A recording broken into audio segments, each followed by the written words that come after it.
오늘 우리에게 주신 말씀은 사도행전 11장 19절부터 26절까지의 말씀입니다.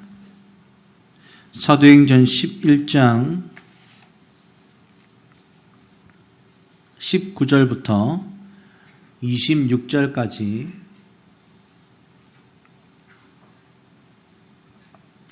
다 찾으셨으면 우리 다 함께 19절부터 26절까지 말씀을 다 함께 읽도록 하겠습니다. 시작. 그때에 스데반의 일로 일어난 환란으로 말미암아 흩어진 자들이 베니게와 구브로와 안디옥까지 이르러 유대인에게만 말씀을 전하는데 그 중에 구브로와 구레네 몇 사람이 안디옥에 이르러 헬라인에게도 말하여 주 예수를 전파하니 주의 손이 그들과 함께 하심에 수많은 사람들이 믿고 주께 돌아오더라. 예루살렘 교회가 이 사람들의 소문을 듣고 바나바를 안디옥까지 보내니 그가 이르러 하나님의 은혜를 보고 기뻐하여 모든 사람에게 굳건한 마음으로 주와 함께 머물러 있으라 권하니 바나바는 착한 사람이요 성령과 믿음이 충만한 사람이라. 이에 큰 무리가 주께 더하여 지더라. 바나바가 사울을 찾으러 다소에 가서 만남에 안디옥에 데리고 와서 둘이 교회에 1년간 모여 있어 큰 무리를 가르쳤고 제자들이 안디옥에서 비로소 그리스도인이라 일컬음을 받게 되었더라. 아멘. 이 시간 안디옥 교회 우리 네 번째 말씀이죠. 바나바 공동체라는 제목으로 목사님 말씀 증거해 주시겠습니다.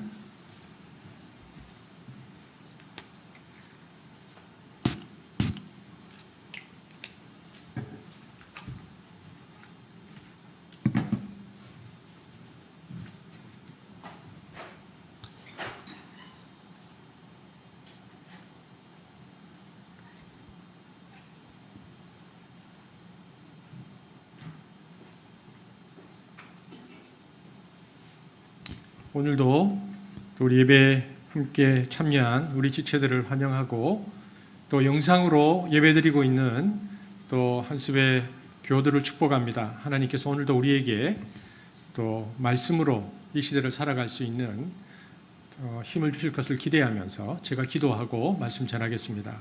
사랑의 하나님 감사합니다.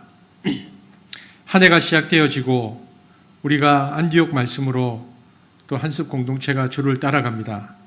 성령 하나님 오늘도 주께서 우리에게 말씀하실 때에 우리가 그 말씀 앞에 반응하게 하시고 또 우리의 삶의 지표가 되게 하시며 또 우리 공동체가 주가 지나갈 수 있도록 길을 내어드리는 그 도구가 될 수 있도록 이 예배를 사용하여 주옵소서. 예수님 이름으로 기도합니다. 아멘. 오늘은 바나바 공동체라는 제목으로 말씀을 함께 나누겠습니다. 안디옥에서 생명의 대역사가 일어나고 있다라는 소문이 예루살렘에서 안디옥까지 480km거든요. 그러니까 서울 부산 거리보다 조금 더 멀죠. 그런데 소문이 그까지 들렸습니다. 안디옥에서 생명의 대역사가 일어나고 있다.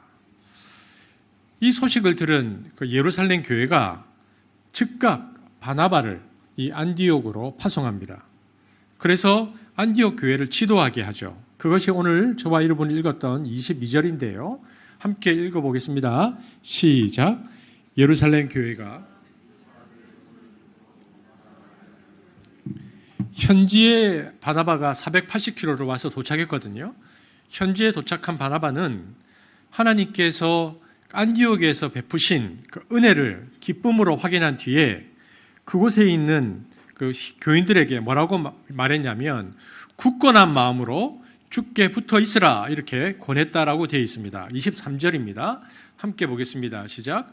그가 이르러 하나님의 은혜를 보고 기뻐하여 모든 사람에게 굳건한 마음으로 주와 함께 머물러 있으라 권하니. 말하자면 이 23절 이 짧은 한 구절이 안디옥 교회 교인들을 위한 바나바 목회의 핵심이었습니다. 바나바는 그곳에 가서 어떤 가치와 철학을 가지고 목회를 했냐면 굳건한 마음으로 주와 함께 머물러 있으라 이렇게 이야기하면서 목회했다는 것입니다. 여기에 보니까 굳건한 마음, 이 사전의 뜻은요, 견고함, 흔들리지 않음 이런 뜻입니다. 이 표현은 사도행전의 다른 구절에도 나타납니다. 나중에 이제 사도행전 13장에 보면 바나바와 사울이 안디옥에서 출발해서 제1차 전도 여행을 가게 되어지는데 1차 전도 여행 중에 지금 있는 이 수리아 안디옥 말고 비시디아 안디옥이라는 곳에서 설교를 할 때에 그곳 사람들에게 바나바와 바울이 뭐라고 말했는가? 사도행전 13장에 보면요, 이렇게 말합니다. 함께 보겠습니다. 시작. 회당의 모임이 끝난 후에 유대인과 유대교에 입교한 경건한 사람들이 많이 바울과 바나바를 따르니 두 사도가 더불어 말하고 항상 하나님의 은혜 가운데 있으라 고나니라.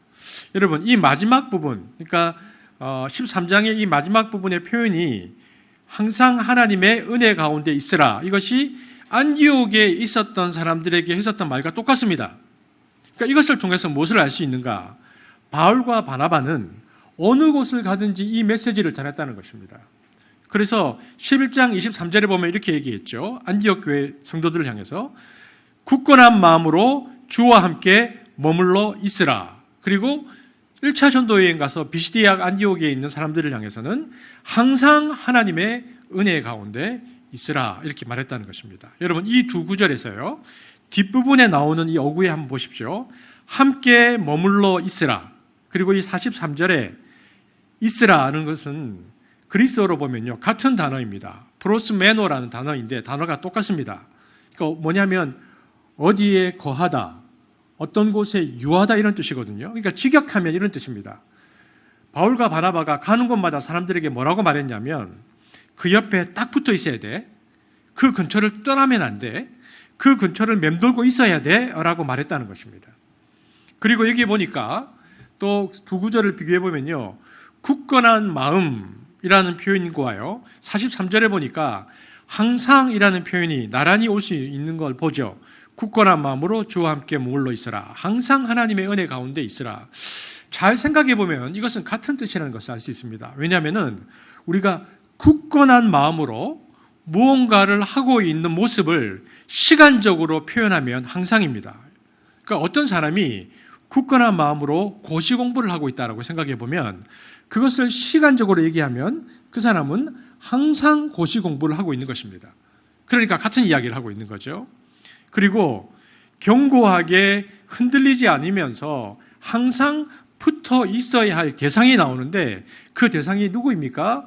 23절과 43절에 보니까 하나는 굳건한 마음으로 어디에? 주와 함께 머물러 있으라. 43절에는 항상 하나님의 은혜 가운데 있으라. 그러니까 주 그리고 하나님의 은혜가 주께 돌아올 때의 중심이 되는 요소다라는 것을 알 수 있습니다. 그래서 이것을 요약하면 이런 얘기죠. 바나바와 바울은 가는 곳마다 성도들에게 뭐라고 말했는가? 여러분, 굳건한 마음으로 항상 주의 은혜 가운데 머물러 있으십시오. 어디를 가든지 그들은 이것을 전했다는 것입니다. 여러분, 굳건한 마음으로 항상 주의 은혜 가운데 머물러 있으십시오. 저 역시 오늘 우리 바나바와 또 바울의 이 메시지를 받아서 우리 성도들에게 같은 마음으로 도전하고 축복합니다. 여러분, 오늘 예배를 드리러 나오실 때에 우리의 상황이 참 다양하잖아요. 그런데 우리가 처해 있는 상황이 다양하고 또 설명하기 힘든 여러 가지 여건 속에 있다 할지라도 여러분, 굳건한 마음으로 항상 주의 은혜 가운데 머물러 있기를 축복합니다. 그러자 어떤 일이 있었는가? 24절에 보니까 이에 큰 무리가 주께 더하여 지더라 이렇게 말하고 있습니다. 그런데 여러분, 우리가 오늘 이 본문에서 다시 주목해 보아야 하는 구절은 어디인가? 24절입니다. 오늘 우리가 이제 주목하려고 하는 말씀은 24절인데 24절 함께 읽어보겠습니다. 시작. 바나바는 이에 큰 무리가 주께 더하더라. 우리 개역 성경에서는 이 구절에서 가장 중요한 단어의 의미가 명확하게 나타나 있지 않습니다. 그러나 그리스 원문에는 이 구절이 명확하게 그 뜻이 나와 있는데요. 이 24절이 어떻게 시작하냐면 어떤 이유를 나타내는 접속사가 있는데 그것이 호티라는 접속사인데 호티라는 단어로 시작하고 있습니다. 그러므로 원문의 뜻을 보다 명확하게 우리말로 옮기면 이 24절이 어떤 뜻이냐면요. 바나바는 착한 사람이요. 성령과 믿음이 충만한 자였기 때문에 큰 무리가 주께 더하여졌더라 이 말입니다. 그러니까 큰 무리가 주께 더하여진 이유가 그의 목회 철학 때문이 아니라 그가 있었던 어떤 사역 때문이 아니라 더 근본적인 이유는 그가 착한 사람이었기 때문이다. 이렇게 말하는 거죠. 근데 여기서 착하다라는 단어가 아가토스라는 단어입니다. 여러분 성경을 보면 이 아가토스라는 단어는 하나님의 선하심, 아가토스가 하나님의 선하심을 표현할 때 쓰는 단어이거든요. 그런데 이 아가토스라는 단어가 바나바를 가리킬 때 수식어로 쓰여지고 있습니다. 여러분 성경에서 이 단어가 사람에게 쓰여진 유일한 경우입니다. 모두 다 아가토스는 하나님의 선하심을 찬양할 때 쓰여졌는데요. 이 아가토스가 지금 바나바에게 쓰여졌습니다. 그렇다면 도대체 바나바에게 어떤 특징이 있었길래 하나님에게 쓰여진 이 아가토스 선하다는 단어가 바나바에게 주어졌을까? 그리고 바나바가 그 선했기 때문에 사람들이 더하여졌다고 말했기 때문에 도대체 이 선함의 의미가 무엇일까? 여러분 선함의 이 첫 번째 의미는요. 바나바를 향해서 선하다라고 쓰여진 첫 번째 이유는 바나바는 하나님의 일하심을 볼 줄 아는 사람이었기 때문입니다. 22절에 보면 예루살렘 교회가 이 사람들의 소문을 들었다는 이야기가 나오죠. 22절 보겠습니다. 시작. 예루살렘 교회가 이 사람들의 소문을 듣고 바나바를 안디옥까지 보내니. 여러분 보십시오. 예루살렘 교회가 이 사람들의 소문을 들었습니다. 480km 예루살렘 쪽에서 북동쪽으로 480km 있었던 안디옥에서 생명의 역사가 일어나고 있다는 소문이 들렸을 때 예루살렘 교회는 뭐 하고 있었는가? 그때 예루살렘 교회는요. 베드로가 막 고넬료의 집을 방문하고 돌아왔을 때입니다. 그러면서 고넬료 집안에 있었던 이야기들을 예루살렘에 있는 사람들에게 막 이야기하고 간증하면서 이방인에게도 복음을 전해야 하는 거구나라고 예루살렘 사람들이 이제 막 깨닫기 시작했을 무렵에 안디옥이라는 도시에서 정갈이 왔는데 지금 이방인 교회가 세워졌습니다. 이렇게 소문이 들리는 겁니다. 여러분 예루살렘 교회는 상당히 당황했을 겁니다. 왜냐하면 그래도 자기 스스로 최초의 교회라는 자부심을 가지고 있었고 자신들이 교회의 일종의 원조라고 생각하고 있었는데 그리고 그때 그들이 이제 이방인에게도 복음을 전해야 하는 것이구나라고 이제 막 생각하고 있었는데 갑자기 사람이 와서 하는 말이 안디옥에 지금 이방인의 교회가 세워졌습니다. 사람 좀 보내주십시오라는 전가를 받은 것입니다. 사람들이 당황하고 놀랐습니다. 여러분 예루살렘 교회가 그때까지 팔레스틴 지역을 떠나서 이방인에게 복음을 전하는 데에 적극적이지 않았죠. 그런데 이 소식을 듣고 예루살렘 교회가 아주 잘한 것이 하나가 있습니다. 리더십들이 모였겠죠. 그들이 모여서 뭘 결정했는가? 사람을 보내달라고 하니까 누구를 보낼까? 그러다가 바나바를 보내자. 그렇게 결정했습니다. 여러분 이 결정이 교회사에 굉장히 중요한 지점이 됩니다. 바나바가 파송을 받은 바나가 안디옥으로 왔어요. 그래서 23절에 안디옥에 와서 바나바가 제일 처음에 무엇을 했는가 한번 보겠습니다. 23절 우리 본당에 계신 분들은 영상을 보고 계시는 분들이 좀 들릴 수 있도록 크게 한번 읽어주십시오. 시작. 그가 이르러 하나님의 은혜를 보고 기뻐하여. 여러분 아주 짧지만 범상치 않은 표현입니다. 여러분 이때는 예루살렘 교회가 세워진 지 한 15년쯤 되었을 때입니다. 그러니까 AD 30년에 예루살렘 교회가 세워지고요. 안디옥 교회에서 생명의 역사가 일어나는 것은 AD 45년이거든요. 15년의 시간이 지났을 때인데 그 기간 동안 예루살렘 교회 사람들은 단 한 번도 이방인들에게 복음을 전하지 않았습니다. 왜냐하면 유대인들은 뼛속 깊숙한 데서부터 이방인에 대한 거부감이 있었고요. 심지어 이방인을 짐승처럼 여겼습니다. 그런데 이런 유대인 중 한 사람인 바나바가 이곳에 온 것입니다. 여러분 만약 우리가 파송받은 바나바라고 생각해 보십시다. 내가 어떤 유대인의 정서를 가지고 있는 바나바인데 내가 안디옥 교회에 갔다. 그러면 안디옥 교회에 도착했을 때 우리 눈에 뭐가 보였을까요? 가보니까 유대인들이 인간 취급도 하지 않은 이방인들이 막 득실득실 모여 있는 겁니다.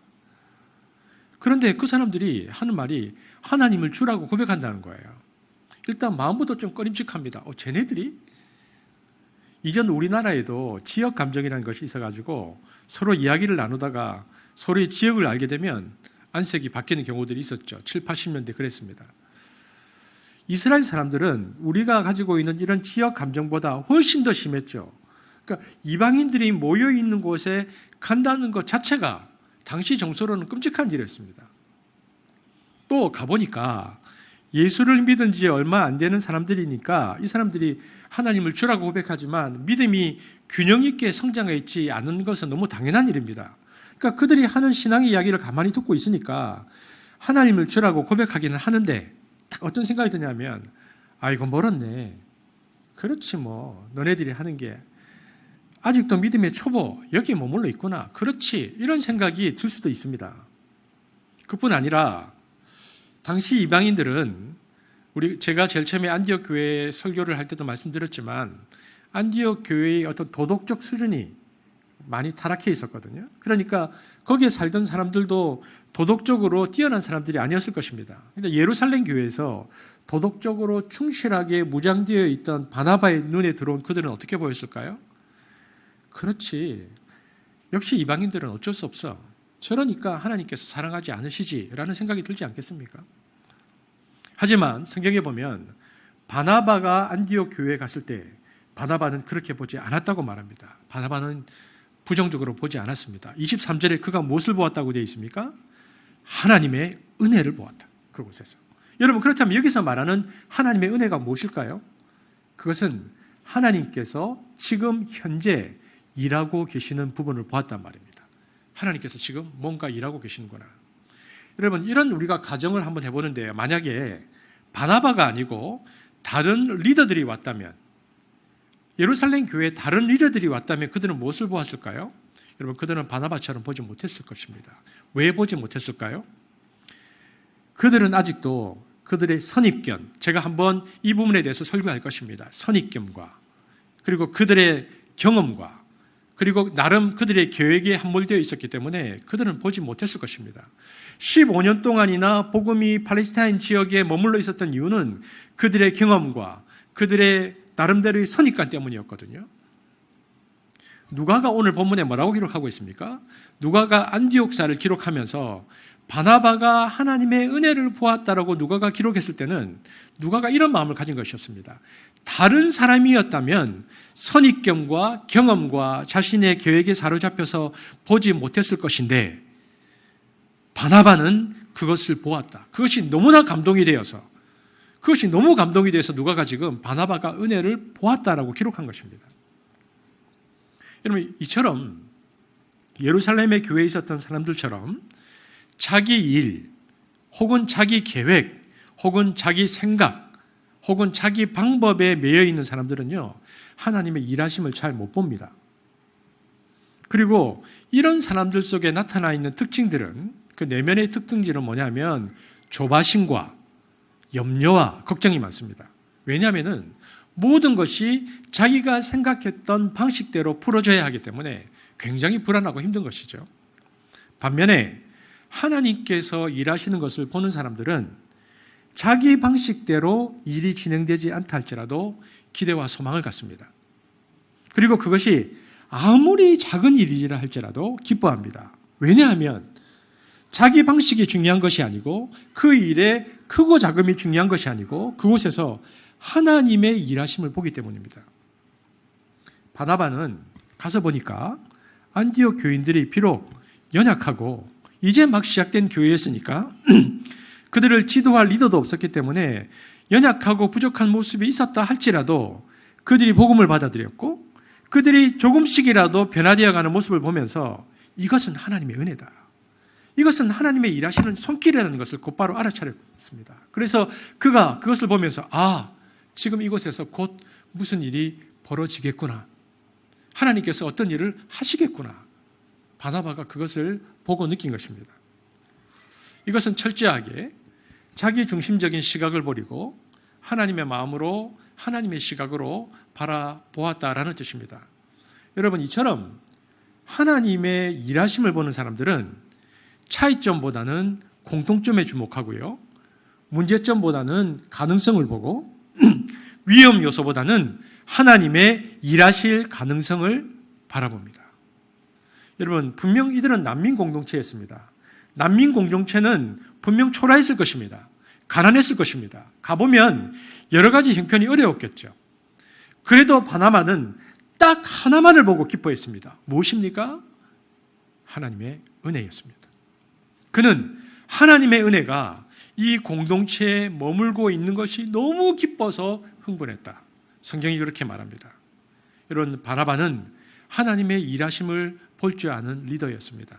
그리고 성경은 이것이 아가토스다, 이것이 선이라고 말합니다. 여러분, 우리가 살면서 이처럼 무엇을 보느냐, 그 사람의 시선이 어디에 있느냐, 그 사람이 그의 시선의 초점을 어디에 두느냐는 굉장히 중요한 문제입니다. 사도 바울은 그래서 에베소서를 보면요, 에베소서에서 교회를 어떻게 정의하는가, 사도 바울은 교회를 이렇게 정의합니다. 에베소서 2장 20절인데 사도 바울이 교회를 이렇게 정의합니다. 한번 읽겠습니다. 시작.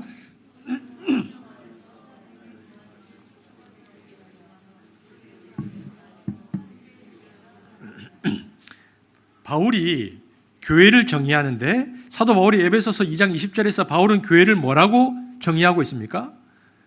바울은 교회는 성전으로 지어져 가는 공동체, 지어져 가는 공동체다. 즉 미완성의 공동체다, 이렇게 말했습니다.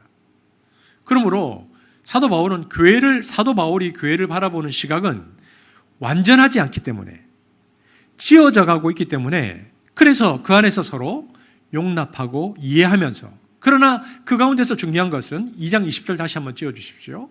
그 가운데 중요한 것은 지금 성령 안에서, 즉 하나님의 손길 안에서 우리가 지어져 가고 있다는 믿음이 필요하다.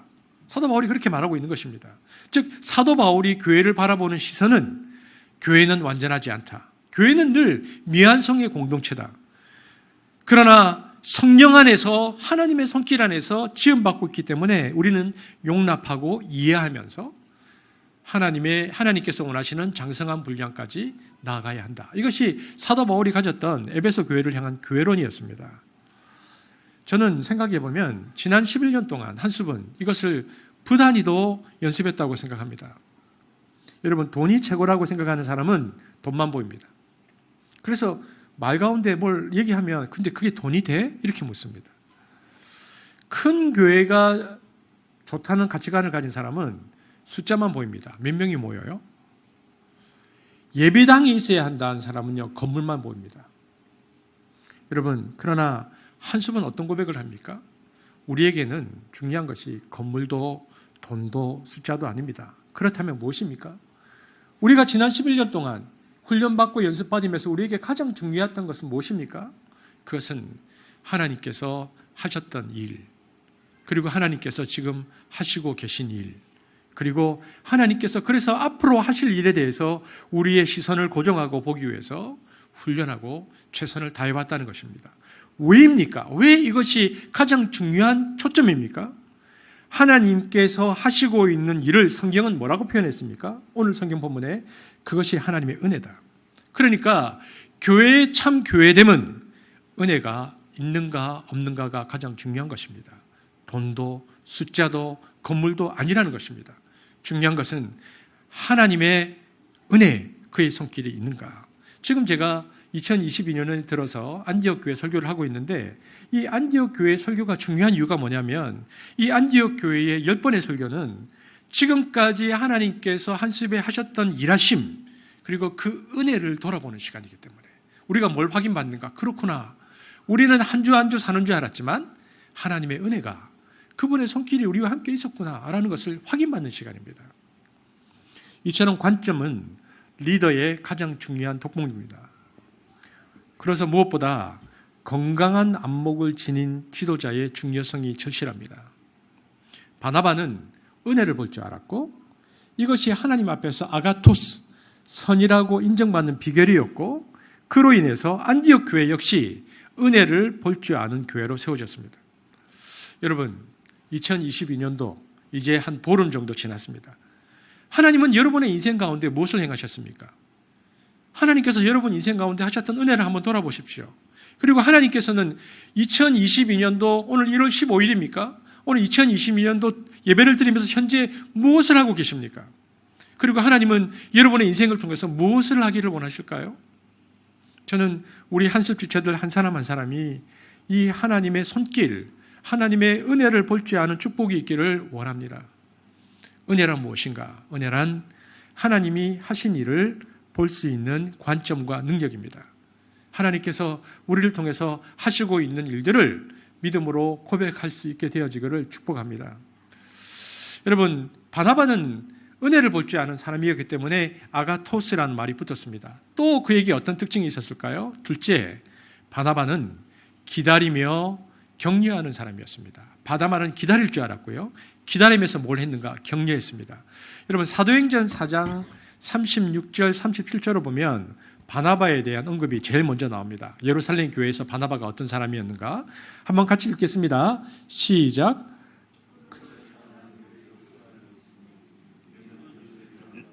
사도들이 일컬어 바나바라, 번역하면 위로의 아들이라 하니 그가 밭이 있음에 팔아 그 값을 가지고 사도들의 발 앞에 두니라. 여러분, 바나바는 어디 출신입니까? 여기 보니까 구브로 출신의 레위인이었습니다.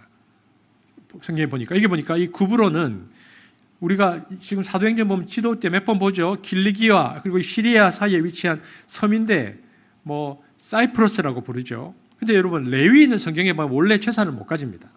레위인은. 그런데 포로기 이후에 이 제도가 엄격하게 지켜지지 않았습니다. 그래서 그때 이후로는 레위인들도 사유재산을 가질 수 있게 되었는데, 성경에 보니까 바나바의 원래 이름은 뭐였습니까? 바나바의 원래 이름은 뭐라고 되어 있죠? 요셉이었습니다. 그런데 그 예루살렘 교회에서 생활을 하다가 사도들이 이 요셉을 보면서 별명을 하나 지어주었는데 그 별명이 뭡니까? 바나바입니다. 별명이. 그러면 이는 어떤 뜻이라고 되어 있습니까? 이것은 위로의 아들이다, 격려의 아들이다, 이런 뜻입니다. 여러분, 성경에 바자가 붙으면 아들이라는 뜻입니다. 그러니까 바돌로메 하면 이게 돌로메의 아들 뜻이거든요. 바디메오 하면 디메오의 아들, 바요나 시몬 하면 요나의 아들 시몬이라는 뜻이거든요. 바나바는 위로의 아들이라는 뜻입니다. 바나바는 예루살렘 교회에 있을 때부터 다른 사람을 격려하는 면에 있어서 탁월했다는 겁니다. 사도들이 너무 격려를 잘하니까 그런 바나바를 보면서, 야 요셉, 우리가 너 별명 하나 지어줄게. 우리말 따지면 너 위로짱이야. 너 정말 최고야 라고 별명을 지어줬다는 겁니다. 위로의 아들. 바나바는 그렇게 15년 동안 예루살렘에서 그런 삶을 살았습니다.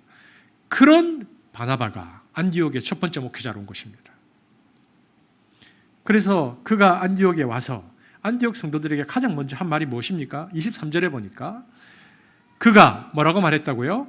주와 함께 머물러 있으라 뭐라고 했다? 권했다. 여기 권하기라는 단어가 격려하다, encourage라는 뜻입니다. 격려했다. 와서 야 너희들 정말 잘하고 있다 라면서 그들을 격려했다는 것입니다. 바나바답습니다. 만약에 예루살렘 교회가 베드로나 야고보를 보냈다면 어떻게 했을까요? 베드로나 야고보는 이렇게 말했겠죠. 주께 붙어 있으라 뭐라고 했을까요? 명하니 명했을 겁니다. 권하지 않고. 그렇게 너 살아야 돼. 명령했을 것입니다. 그러나 바나바는 그들을 권했습니다. 그들을 격려했다는 것입니다. 여러분, 격려라는 게 뭡니까? 격려는 조그만 싹이 날 때 그 싹이 자랄 수 있도록 도와주는 겁니다. 그러니까 성경에서 말하는 격려는 좀 부족하고 잘못하고 있는데도 그래 뭐 잘하고 있어 라고 이야기하는 게 아닙니다. 잘못된 것은 잘못된 것이죠. 그런데 성경에서 말하는 격려는 그게 아니고 바른 방향으로 가려고 움직임이 보이는데 그 작은 움직임을 붙들어 주는 것입니다. 잘못된 방향인데도 잘한다라고 말하는 게 아니에요. 그 올바른 방향으로 가릴 때 격려하는 것인데, 우리가 이전에 심소재가 있을 때 야채를 심을 때 이병철 선교사님께서 이렇게 대를 이렇게 만드셨잖아요. 그러니까 야채들이 막 그걸 타고 이렇게 올라오더라고요. 여러분, 그게 격려입니다. 왜냐하면은 생명이 자라고 있고 그 생명이 막 어떤 방향으로 가고 있을 때 그 방향으로 갈 수 있도록 대를 주니까 생명이 그걸 타고 올라가는 것처럼 어떤 방향으로 가고자 할 때 그것을 할 수 있도록 도와주는 거, 이게 격려입니다. 강압적인 방법이 아니고 상대방의 입장에서 그 생명이 자랄 수 있도록 도와주는 게 이게 격려죠. 여러분, 사람들은 아무리 그것이 맞는 말이라 할지라도요, 틀린 것을 지적해 줄 때가 아니고 격려받을 때 변합니다. 그래서 어떤 사람 속에 있는 생명력과 그 사람들의 가능성을 보고 선한 방향으로 힘을 북돋아 주는 것이 격려이죠. 그런데 여러분, 우리가 한 가지 여기서 좀 기억해 줘야 하는 것은요, 너무 격려에 있어서 중요한 한 가지 요소가 있는데, 여러분, 격려에 있어서 가장 중요한 것은 무엇일까요? 그것은 표현하는 것입니다. 격려는 마음으로 품고 있다고 되는 게 아닙니다. 격려는 표현될 때의 격려입니다. 여러분, 그래서 사람들에게 표현해 주어야 합니다. 생각해 보면 요즘 표현할 수 있는 게 정말 많습니다. 뭘까요? 이메일도 있고, 문자도 있고, 카톡도 있고, 카드도 있고, 뭐 전화도 있고. 여러분, 구체적으로 여러분 격려를 한번 표현해 보십시오. 남을 세워주고 격려하는 말은요, 아무리 많이 해도 부족합니다. 한 10초 시간 드리겠습니다. 한번 옆에 분 격려 한번 해보십시오. 뒤에 계신 분 얘기해도 됩니다. 앞에 계신 분 얘기해도 한 10초만. 제가 격려해보자 그러니까 좀 어색해하고 그럽니다. 왜 그럴까요? 보통 때 잘 안 해봐서 그렇습니다. 평소에 격려의 말을 잘 안 해본 거죠. 그런데 옆에 있는 사람한테 우리 짜증을 한번 내볼까요? 이거는 너무 잘할 수 있습니다. 왜냐하면 이게 우리가 어떤 언어 습관을 가지고 있는지가 중요한데, 이건 뭐 0.5초 만에 나올 수 있습니다. 딱 눈빛으로 보면서 딱 이렇게 보기도 하고. 왜냐하면 우리가 잘하는 거잖아요. 여러분, 한 공동체가 사랑과 격려를 많이 나눌 수 있다는 것은 굉장히 중요합니다. 그럼 여러분, 공동체가 사랑과 격려의 마음을 나눌 수 있는 가장 좋은 방법은 무엇일까요? 그것이 중보기도입니다. 그것이 중보기도의 힘입니다. 이번 주에 우리 은성이를 위해서 여러분 기도해 주셔서 정말 감사합니다. 지금도 정말 많은 분들이 은성이와 그 가정을 위해서 기도하고 있는 줄 압니다. 여러분의 그 기도가 지금 그 가정에 힘이 되고 있습니다. 여러분, 오늘 예배를 드리면서 너무 감사하다고 말을 전하면서도 다시 한번 제가 우리 성도들에게 도전합니다. 여러분, 기도하겠다고 표현해 주십시오. 온 힘을 다해서 그 가정이 기도 제목을 쓰면서 그들의 마음을 다잡고 있을 때에 하나님의 은혜와 위로를 구하는 그 가정을 기도하겠습니다. 여러분, 물론 기도하고 계시지만 그러나 거기에 기도하겠다고 표현해서 격려해 주십시오. 그것이 엄청난 힘이 됩니다. 이번 주부터 이제 항암을 시작하는 우리 은성이와 그 가정을 위해서 오늘 그 가정이 감당하지 못할 만큼 넘치도록 표현하고 축복하는 주일이 되기를 원합니다. 여러분, 자신의 계획과 자신의 생각에 사로잡혀 있으면요, 조급하고 분주해지거든요. 그러나 하나님의 일하심을 보게 되어지면은 사람들은 조급함, 분주한 대신에 기다릴 수 있습니다. 그리고 너무 미세하지만 정말 별거 아닌 것처럼 보이지만 하나님이 일하고 계시다고 확신하게 되어지면요, 소망과 기대를 가집니다. 여러분, 우리가 생각하는 계획과 목표가 있어서 그 시간 안에 거기까지 도달하지 못할까봐 조급함과 분주함을 가지고 있지만 그것이 중요한 것이 아니고 지금 정말 미세하지만 하나님께서 일하고 계시다는 것을 확신하면 우리는 기다려줄 수 있고 품을 수 있습니다. 이것이 누구에게 필요한가? 우리 자녀들에게 필요합니다. 우리 생각에는 아이고 제가 저래갖고 뭐 되려고 저러나? 지금 저 공부 안 해가지고 되겠나? 지금 저렇게 해서 될 것 같아? 그게 아닙니다. 중요한 것은 우리가 생각하고 계획했었던 목표 지점에 그들이 도달하는 것이 아니고 하나님께서 우리 자녀들의 인생 가운데 만지심과 함께 하심을 확신한다면 우리는 그들을 기다리고 품을 수 있습니다. 그것이 우리에게 중요한 것이죠. 바나바는 하나님의 일하심을 볼 줄 아는 자였기 때문에 뭐라고 말했냐면 사람들에게 다른 것을 보지 않고 여러분 굳은 마음으로 주께 붙어 있으십시오. 그 주의를 떠나면 안 됩니다. 여러분 조급함으로 명하지 않았습니다. 떠날까 봐. 그렇게 하지 않고 바나바는 느리지만 그들의 속도를 존중했고 그 속도 속에 하나님의 일하심을 확신했습니다. 그래서 여러분 잘하고 있습니다. 바나바는 그것을 보았기 때문에 그들을 격려했고 성장 촉진제를 넣어서 그들을 당기지 않았고 그들이 잘할 수 있다고 끝까지 뒤에서 위로했다는 것입니다. 저는 안디옥 말씀 앞에 서서 설교를 할 때마다 매번 가지는 확신이 뭐냐면 하나님이 한습에 일하고 계신다라는 것입니다. 하나님은 하나님의 약속대로 그렇게 우리 공동체를 만들어가고 계십니다. 제가 무엇으로 그것을 알 수 있을까요? 여러분께서 그 코로나 기도도 그렇고 교회를 위한 중보 기도도 그렇고 여러분 기도문 하나하나 올리실 때마다 제가 그것을 읽으면서 하나님께서 한습에 일하셨구나. 여러분 지금 큐티하고 있는 분들 큐티문 하나하나를 읽으시면서 저는 하나님의 일하심의 손길을 봅니다. 하나님께서 이렇게 한 사람 한 사람에게 역사하셔서 이들이 이처럼 성숙하고 놀라운 표현들을 하게 되었구나. 그리고 목회자로서 제가 너무나 감격하고 기뻐하는 것은 겉으로 보기에는 정말 아무 일도 이루어지지 않는 것처럼 보이지만 엄청난 일들이 즉 하나님의 은혜가 이곳에 있음을 제가 매번 확인받는다는 것입니다. 여러분 예배 마치면 우리 또 세상으로 나가야 되잖아요. 세상은 만만치 않은 곳입니다.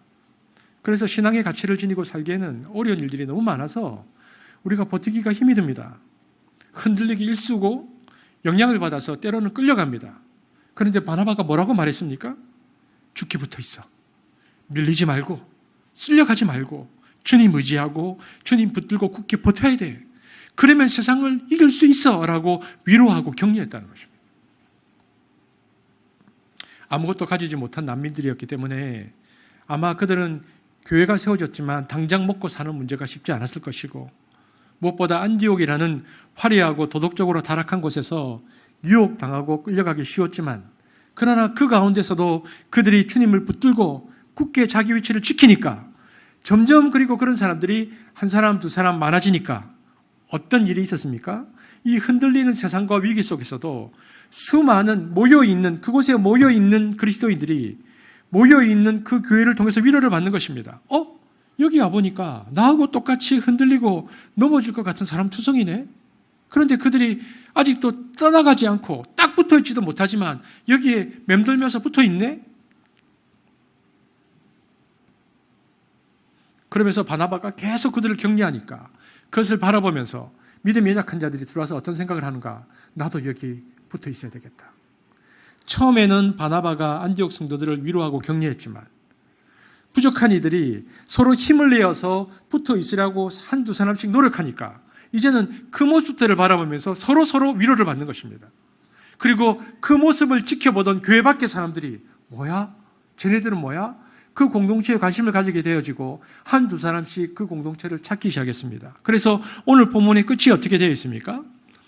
큰 무리가 주께 더하여 지더라. 주님께서 큰 무리를 더하셨습니다. 여러분 우리 한번 생각해 보십시오. 주님이 자신의 피값으로 산 자신의 양을 어떤 교회에 보낼 때 세상이 끌려가는 그런 공동체에 그 교인을 보내시겠습니까?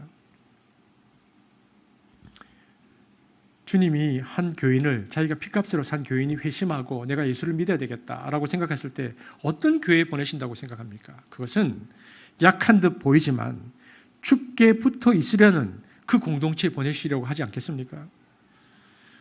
주께서 자기 양을 어디에 보내시겠습니까? 주님께 굳게 붙어 있고 주님의 말씀을 지키려고 노력하고 지켜야 할 가치를 지키면서 굳게 서 있는 그곳 주님께서 보시고 그래 내가 내 양을 저기 보내야 되겠구나. 저는 새 가족들을 하나님께서 우리 교회에 보내주시는 원리가 전하는 현장에서도 중요하지만 무엇보다 개개인은 연약하지만 서로 붙어 있으려고 애쓰는 공동체에 주님께서 보내주신다고 믿습니다. 저는 그 시간이 한습의 11년의 시간이기도 했다라고 믿습니다. 이처럼 바나바는 누구를 만나든지 험담하지 않고 항상 세워주고 힘을 주고 위로해주는 그런 삶을 살았습니다. 그런데 여러분 우리가 권면할 때도 한 가지 조심해야 할 요소가 있습니다. 다른 사람을 격려할 때도. 여러분, 아무리 옳은 말이라도 그 말의 내용의 통로가 차가운 말, 분노의 말, 냉소적인 말은 우리의 영이 그것을 알고 거부합니다. 여러분, 이것이 이제 말 이전에 우리의 마음, 메타 커뮤니케이션이라고 말하는데, 사람은 영감이 있어서 저 사람의 말이 지금 사랑으로 하느냐, 긍휼로 하느냐, 분노로 하느냐, 짜증으로 하는지 영이 딱 압니다. 여러분, 그래서 우리가 어떤 옳은 말을 할지라도 그 사람, 어떤 사람의 허물이 딱 보이잖아요. 그걸 보여서 그걸 지적하고 싶으면 우리의 혀를 딱 중단해야 됩니다. 특별히 자녀들에게. 입을 딱 다물어야 됩니다. 내 마음이, 그리고 사랑과 긍휼과 용서의 마음이 들 때까지 기도하면서 기다려야 됩니다. 그리고 그 마음이 들 때 말을 던지는 겁니다. 여러분, 마음이 불편하고 마음이 화가 날 때는 설교도 쓰면 안 됩니다. 제가 설교문을 막 쓰고 있는데, 설교를 준비하는데 내 마음이 불편해, 막 화가 날 때 설교를 쓰잖아요. 그러면 그렇게 된 설교를 하면요, 그건 성도들에게 독을 먹이는 겁니다. 안 됩니다. 중단해야 됩니다. 그때는 중단하고 제가 산책을 하든 걷든 제 마음을 기도로 다시 다스리고 말씀 앞에 서야 하죠. 바나바는 어떤 사람이었는가? 권면을 하는데 바나바는 따뜻한 권면을 하는 사람이었습니다. 바나바의 권면이 따뜻했기 때문에 사람들에게 용기를 주었습니다. 여러분 근래에 따뜻한 격려를 받아본 적이 있습니까? 여러분, 내가 격려를 받았는데 이 격려가 너무 따뜻한 겁니다. 여러분 주위에 혹시 따뜻한 격려를 받아본 적이 있습니까? 저는 있습니다. 여러분, 뭔가 궁금하신 분은 저에게 찾아오십시오. 여러분, 격려자가 많은 공동체는 그 자체가 기쁨입니다. 우리 주위에 이렇게 바른 카운셀러가 있다는 것은 축복입니다. 그러나 비난과 비판이 많은 공동체는 구성원들이 위축되고 날카롭게 됩니다. 그래서 격려의 공동체가 되는 것은 굉장히 중요하죠. 바나바는 위로의 사람, 격려의 사람이었습니다. 하나님의 일하심을 보았기 때문에 기다릴 줄 알았고 그는 격려했습니다. 여러분, 한습의 4가지 가치가 뭐가 있습니까? 한습의 4가지 가치? 제자, 균형, 위로, 존중. 여기 위로가 있습니다. 여러분, 저하고 3가지 공부를 하실 때 기억하십니까? 여러분, 위로의 가치는 어떤 고백이었습니까? 위로라는 이 단어가 골로새에서 나왔을 때의 원문이 어떤 뜻입니까? 진통제라는 뜻입니다. 위로의 가치는 우리가 서로에게 진통제가 되겠다는 고백입니다. 그 사람이 너무 힘들고 어려울 때 내가 너의 진통제가 되겠다. 이것이 한습의 위로의 가치이죠.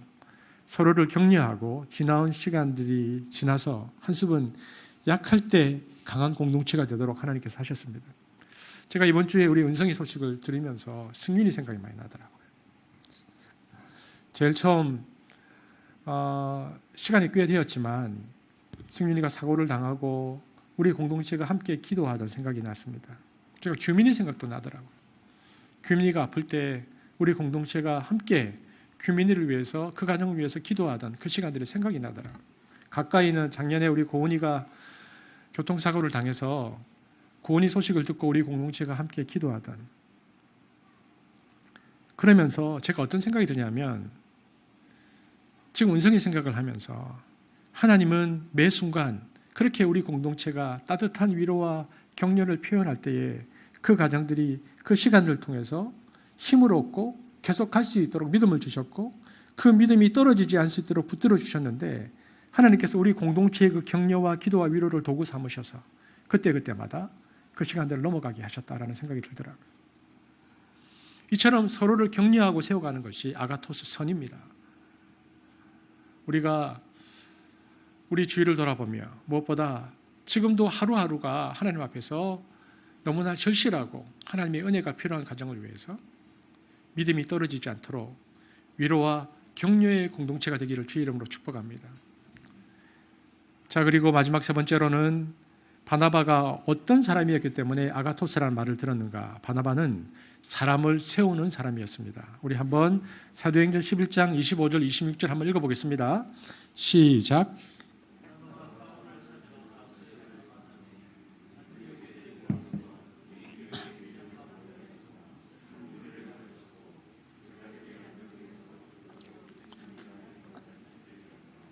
바나바가 파송을 받아서 안디옥 교회 첫 번째 목회자로 가서 딱 보니까 무슨 생각을 했는가? 이거 나 혼자는 안 되겠는데? 근데 이거 나 혼자는 못해. 동력자가 필요해. 바나바가 그 생각을 했습니다. 그리고는 그가 잊혀졌던 한 인물을 생각해냈습니다. 바나바가 안디옥에 갔을 때로부터 10년 전 시간 속에서 역사 속에서 사도행전에서 사라진 한 사람, 다마스커스로 가다가 회심해서 그가 다메섹에서 열심히 전도하다가 쫓겨나서 아라비아 광야로 3년 있다가 살다가 호련히 예루살렘에 나타나서 예루살렘 성도들과 사도들과 교제했지만 사도됨을 인정받지 못했고 유대인들과 갈등이 일어나서 또다시 예루살렘을 떠나서 역사 속에서 사라졌던 인물. 사울은 그때 일종의 회피죠. 도망가서 다소에 10년간 머물고 있었습니다. 지도를 보면 다소가 안디옥보다 더 북쪽에 있는 도시였고 10년 가까운 긴 기간 동안 사울은 역사 속에서 잊혀진 인물로 그 마을에서 살고 있었습니다. 사람들은 모두 다 사울을 다 잊어버렸습니다. 아무도 더 이상 바울에 대해서 신경 쓰지 않았습니다. 베드로도 야고보도 그 누구도 바울의 이름을 떠올리지 못했습니다. 그런데 오직 바나바만은 이 사람을 기억합니다. 왜 그랬을까요? 그는 선한 사람, 착한 사람이었기 때문입니다. 여러분, 착한 사람의 특징은 사람에 대해서 민감합니다. 이것이 착한 사람의 특징입니다. 특별히 착한 사람은 안타까운 사람들을 오래 기억합니다. 그런 바나바였기 때문에 안디옥 교회 담임 목회자가 되면서 누구를 생각해냈는가? 사울을 생각해낸 것입니다. 오늘 본문에 보니까 사도행전 11장 25절 26절 함께 읽어보겠습니다. 시작. 바나바가 사울을 찾으러 다소에 가서 만나매 안디옥에 데리고 와서 둘이 교회 1년간 모여 있어 큰 무리를 가르쳤고 제자들이 안디옥에서 비로소 그리스도인이라 일컬음을 받게 되었더라. 여기 보니까 바나바가 사울을 어떻게 찾으러 다소에 갔다. 이 찾으라는 단어가요, 아나제테오라는 단어입니다. 여러분, 이 단어가, 이 헬라어 동사가 어디에 쓰여 있는가? 누가복음에 나와요. 누가복음 2장 44절 45절에 이 아나제테오가 나오는데 제가 읽어보겠습니다. 동행 중에 있는 줄로 생각하고 하룻길을 간 후 친척과 아는 자 중에서 찾되 만나지 못하며 찾으면서 예루살렘에 돌아가더니, 무슨 얘기입니까? 요셉과 마리아가 아이를 잃어버렸습니다. 길에서 아이가 없어진 거 아는 거예요. 그래서 이 아이 예수를 길에서 하루 만에 없어진 줄 알고 거꾸로 3일길 예루살렘을 물어물어 찾으면서 혹시 아이 못 봤어요? 아이 못 봐면서 하면서 찾았던 그 찾았다는 단어가 지금 여기에 쓰여져 있습니다. 무슨 이야기입니까? 바나바가 가서 바울을 쓱 건성으로 찾지 않았단 말입니다. 그냥 맞다, 그때 있었는데 돌아갔지. 내가 그냥 보낸 게 아니었는데 마음에 자기 양심의 가책을 좀 덜어보려고 찾은 게 아니라는 겁니다. 정말 찾으려고 찾았다는 것입니다. 부모가 자식 찾듯이 샅샅이 뒤져서 마침내 사울을 찾아냈다 이 말입니다. 여러분, 이것이 동력의 진정성입니다. 동력잡기에 정말 중요한 건 뭐냐? 진정성입니다. 그 사람의 능력만 쓰려고 하는 거가 아닙니다. 그 사람의 재능이 아까워서 그래도 그걸 좀 써보자, 아닙니다. 그게 아니고 정말 생명을 찾는 그 진정성을 가지고 대하니까 여기 진정한 동력이 시작된 것입니다. 사울이 그걸 안 거죠. 지금 나의 어떤 부분의 필요를 위해서 함께 하자는 것이 아니구나. 그래서 그 진정성이 그들로 함께 목회하겠습니다. 그래서 바울이 와서 바나바와 둘이 1년 동역하고 목회를 하고 가르쳤는데 그 결과가 무엇인가? 26절 함께 보겠습니다. 시작. 만남에 안디옥에 데리고 와서 둘이 교회 1년간 모여있어 큰 무리를 가르쳤고, 시작. 제자들이 안디옥에서 비로소 그리스도인이라 일컬음을 받게 되었더라. 여기 보십시오. 둘이 교회 1년간 모여서 무리를 가르쳤더니 누가 나왔습니까? 제자들이 나왔습니다. 처음에 안디옥에 도착한 이들은 무리였습니다. 신자였습니다. 하지만 1년 동안 그들이 목회하면서 그들이 무리에서 제자로 변했습니다. 제자들이 나왔습니다. 여러분, 신자와 제자의 차이는 뭡니까? 여러분은 신자입니까? 여러분은 제자입니까? 차이가 무엇입니까? 제자는 신자를 만들어낸 사람, 복음을 재생산해낼 수 있는 능력을 가진 사람이 제자입니다. 이 말은 무엇입니까? 지금 제자들이 안디옥에서 비로소란 말은 안디옥 교회 교인들이 전부 수동적으로 목회자에게 의존해서 신앙생활을 한 사람들이 아니고 그들이 스스로 다른 사람들에게 복음을 전하고 다른 사람을 양육해서 신자로 만들어낼 수 있는 제자로 성장했다 이 말입니다. 여러분, 성숙한 평신도 지도자들이 나와서 바울과 바나바와 평신도들이 동력하는 체제를 안디옥 교회가 만들었다는 것을 볼 수 있습니다. 이것이 아주 좋은 교회입니다. 목사 중심으로 목회자 의존적인 교회는 바람직하지 않습니다. 중요한 것은 동력하는 목회입니다. 동력을 하기 시작하니까 결과가 어떻게 되어 있습니까? 비로소 거기에 있는 사람들이 그들을 향해서 크리스찬이라고 이름이 불려졌습니다. 크리스찬, 크라이스트라는 앞에 AN이 붙으면 삶이라는 뜻이잖아요. 동력하는 그들의 모습을 보면서 저들은 그리스도의 사람이다. 그리스도인이다. 그리스도와 똑같은 사람이다. 그리스도를 닮은 사람이다. 이런 뜻입니다. 이렇게 해서 바나바가 동력 지도자상을 구축했습니다. 여러분, 현대 선교에서는 바울 리더십을 그렇게 좋아하지 않습니다. 바울 리더십은 당기는 리더십이거든요. 근데 바울 리더십이 위대한 것은 대체로 초창기에 있었던 것입니다. 19세기에 위대한 선교의 영웅들이 굉장히 많이 나왔습니다. 여러분, 아프리카 내지로 들어가서 한쪽 발이 사자에 뜯기면서도 끝까지 복음을 전한 사람이 있습니다. 누굽니까? 데이빗 리빙스톤입니다. 그는 아프리카 내륙에서 복음을 전했, 이 영웅에 감동받아서 낭만주의 시대에 수많은 이들이 선교에 헌신하고 아프리카를 향해서 정말 많이 잡혀서 죽었습니다. 그래서 수단 일랜드 미션, SIM이 생겼습니다. 그리고요, 영국을 중심으로는 외역이 생겨서 아프리카 선교를 엄청나게 했습니다. 이것이 선교 초기에 있었던 선교사들의 어떤 모델이죠. 또 한 사람이 있습니다. 리빙스톤과 맞먹을 만큼 위대했었던 선교의 한 사람은 윌리엄 캐리입니다. 그는 인도로 갔습니다. 그래서 그가 인도 선교에 불을 붙였습니다. 우리가 또 아는 사람은 누굽니까? 중국으로 간 사람은 누굽니까? 중국 내주로 들어간 사람은 허드슨 테일러입니다. 그래서 중국 내지 선교에 차이나 일랜드 미션이 생겼는데, 지금 그 차이나 일랜드 미션은 지금 OMF의 전신입니다. 이때는 영웅들의 선교 시대였습니다. 그들은 바울처럼 선교했습니다. 그러나 여러분, 21세기입니다. 요즘은 그런 시대가 아닙니다. 지금 아프리카 내지에 가도 사자도 원주민도 식인종도 없습니다. 다 인터넷하고 있습니다. 없어요. 그런 사람들. 영웅적인 희생을 통해서 전선을 돌파해 나가는 것이 지금은 중요한 것이 아니고, 지금은 바나바와 같이 동력하고 네트워킹을 만들어낼 수 있는 사람, 혼자 일하는 영웅이 아니라 다른 사람과 함께 동력하는 지도자 이상, 이것이 21세기의 리더십입니다. 리더십이 바뀐 거죠. 그래서 지금은 바나바 리더십이 주목받고 있습니다.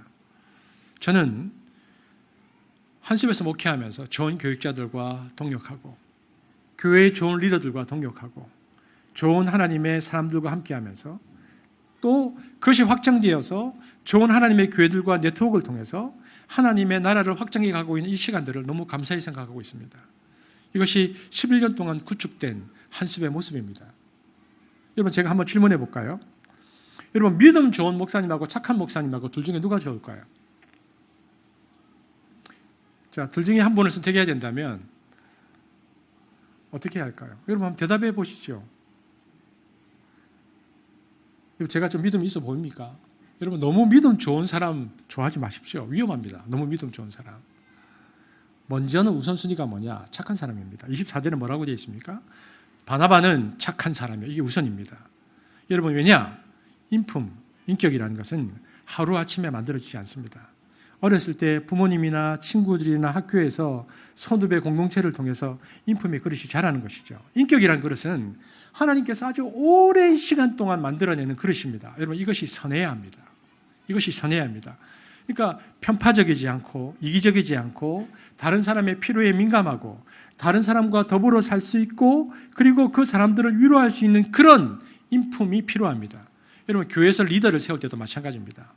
믿음 좋은 사람, 신앙생활 오래 한 사람, 사회적으로 유명한 사람보다는 더 중요한 것은 착한 사람을 뽑아야 됩니다. 인품이 착한 사람, 이것이 제일 중요합니다. 여러분, 착한 그릇이 준비되면 그 안에 믿음과 성령이 충만해지는 것은 단숨에 이루어집니다. 하나님께서 그렇게 역사하시면 하루아침에 성자가 됩니다. 그것은. 여러분, 보세요. 여기 믿음과 성령이라고 나오잖아요. 하나님께서 쓰기 위해 부어주시는 것이 있는데 그릇이 일단 좋아야 됩니다. 그럼 오늘 24절에 뭐라고 되어 있습니까? 바나바는 착한 사람이요, 인격이 착해서 그 준비된 아가토스 위에 뭘 부어주셨다? 성령과 믿음을 충만하게 부어주시니까 큰 무리가 죽게 더하여졌더라. 여기 보면 성령이 충만해진다는 것은 내 속에 계신 성령님에 대해서 인격적으로 민감해져서 그 성령님의 뜻과 내 뜻이 거의 일치되는 상태를 말하거든요. 그래서 성령 충만한 사람이란 하나님과 나의 뜻이 거의 일치된 사람. 그리고 여기 보니까 바나바는 성령뿐만 아니라 믿음이 충만하다고 했는데, 그렇다면 여기서 믿음이 충만하다는 것은 뭘 말할까요? 어떤 문제가 생겼는데 그것이 해결될 줄 믿습니다 하고 40일 금식 기도를 하고, 예를 들면 우리 아이 이렇게 될 줄 믿습니다라고 기도하는 사람들이 믿음 좋은 사람들입니까? 그렇지 않습니다. 이것은 믿음이 아니고 자기 확신이죠. 성경에서 말하는 믿음은 내가 믿고 싶은 것을 믿는 것이 아닙니다. 믿음은 하나님에 대한 전적인 신뢰입니다.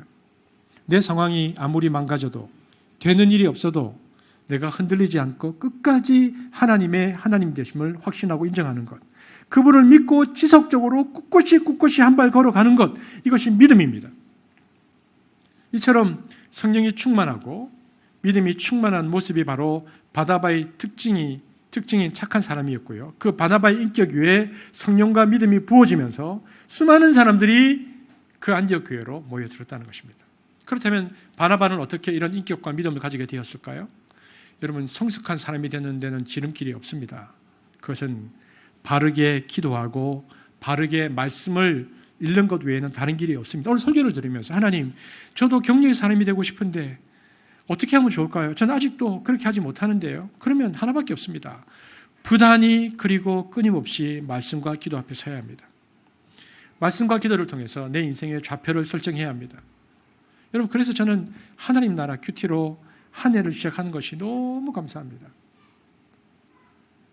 아침에 일어나서 보니까 우리 성도들이 몇 시에 하루를 시작하는지 알겠더라고요. 어떤 분들은 4시 반, 5시에도 하나님 나라 큐티를, 어떤 분은 밤 12시에, 그러니까 이분 지금 퇴근하셨구나, 이분 지금 하루를 시작하시는구나. 그런데 그것이 아침이든 저녁이든 하나님 나라 큐티로 하루를 시작한다는 것이 감사했습니다. 여러분, 제가 지난번 5번 마지막 2021년, 22년을 마감하면서 여러분께서 제가 퀴즈를 내면서 여러분이 주신 기도 제목 내셨잖아요. 여러분 주신 기도 제목 제가 기도하고 있습니다. 여러분도 여러분이 내가 이것이 기도 제목입니다라고 낸 것을 가지고 기도하십시오. 무엇보다 함께 중보함이 감사합니다. 오늘 본문을 보십시오. 바나바는 어떤 사람이었다? 하나님의 일하심을 볼 줄 아는 사람이었다. 바나바는 그래서 기다리고 격려하는 사람이었다. 바나바는 사람을 세우는 사람이었다. 이 모두는 그가 착한 사람이었다는 구체적인 특징입니다. 아무리 들여다보아도 하나님은 우리를 안디옥 교회처럼 만들고 계십니다. 그래서 더욱더 앞으로의 10년이 기대됩니다. 주의 손이 함께하며 큰 무리가 주께 더하여지더라. 그 공동체를 하나님 나라의 확장을 더욱더 꿈꾸는 한습이 되어지기를 주의 이름으로 축복합니다. 기도하겠습니다. 하나님, 하나님의 일하심, 또 하나님의 은혜를 볼 줄 아는 공동체가 되게 하여 주옵소서. 사람을 세우고 위로하고 격려할 줄 아는 공동체를 통해서 이 시대에 하나님께서 쓰시는 한습이 될 수 있도록 우리를 인도하여 주옵소서. 예수님 이름으로 기도합니다. 아멘.